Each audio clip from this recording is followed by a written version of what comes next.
மாண்புமிகு உறுப்பினர் முனைவர் கணேஷ்குமார் அவர்கள் சுருக்கமாக.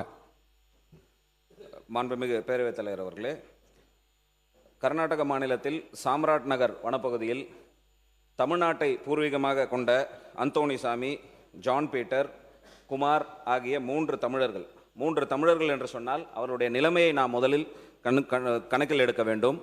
மேட்டூர் அணை இங்கே கட்டப்பட்ட பொழுது தர்மபுரி பகுதியில் வாழ்ந்த அவர்கள் மேட்டூர் அணைக்காக தன்னுடைய வாழ்வாதாரத்தையே இழந்து புலம்பெயர்ந்து அந்த கிராமத்தில் சென்று வசித்து இருக்கக்கூடியவர்கள்.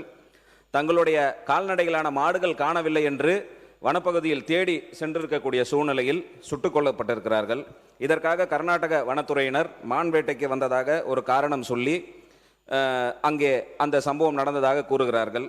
இப்படிப்பட்ட சூழ்நிலையில் அந்த சட்டமன்ற உறுப்பினர் அவர்கள், அன்னூர் அந்த சட்டமன்ற தொகுதிக்கு உட்பட்டு வரக்கூடிய சட்டமன்ற உறுப்பினர் அவர்கள் இதில் ஏதோ இருக்கிறது என்று அவரே ஒப்புக்கொண்டு அந்த பாதிக்கப்பட்டவர்களுக்கு 10 லட்சம் ரூபாய் நிவாரணம் கொடுத்திருக்கிறார்கள்.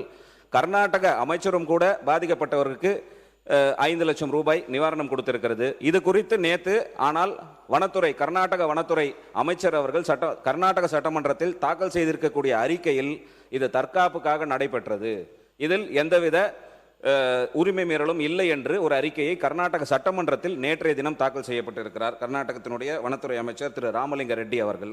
இப்படியெல்லாம் சூழ்நிலை இருக்கும் பொழுது தமிழ்நாட்டு அரசு தமிழர்களுடைய நிலனை காப்பதற்காக மாண்புமிகு தமிழக முதலமைச்சர் ஒரு கண்டனத்தையும் பதிவு செய்திருக்கிறார்.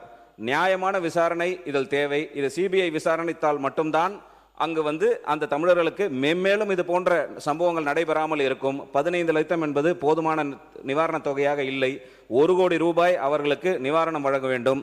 மேலும் குறிப்பாக சொல்ல வேண்டும் என்று சொன்னால், புதிதாக கர்நாடக சட்டமன்றத்தில் அவர்கள் தாக்கல் செய்த ஆவணங்களில் ஒரு செட் பேரகான் ஸ்லிப்பர், அதாவது அதோடைய பிரைஸ் டேகோட ஒட்டப்பட்டு புதிதாக ஆதாரமாக சேர்க்கப்பட்டிருக்கிறது.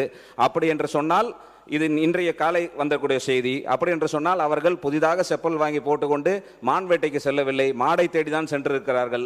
அப்படி மாடை தேடி சென்றவர்கள் சுட்டுக் கொல்லப்பட்டிருப்பதை எக்காரணத்தில் கொண்டும் நியாயப்படுத்துவதை நாம் பொறுத்து கொண்டு இந்த அவை இருக்கக்கூடாது என்று ஒரு தாழ்மையான வேண்டுகோளை வைத்து, தமிழர்களுக்கு நியாயம் மட்டுமல்ல, தமிழர்களுக்கான நிவாரணமும் உரிமையும் பெறுவதற்கு சிபிஐ விசாரணைக்கு நம்முடைய அரசு இந்த மன்றத்தின் மூலமாகவோ சட்ட ரீதியாகவோ நடவடிக்கை எடுக்க வேண்டும் என்று கேட்டு இந்த அவையின் கவனத்தை ஈர்த்து அமர்கிறேன். நன்றி.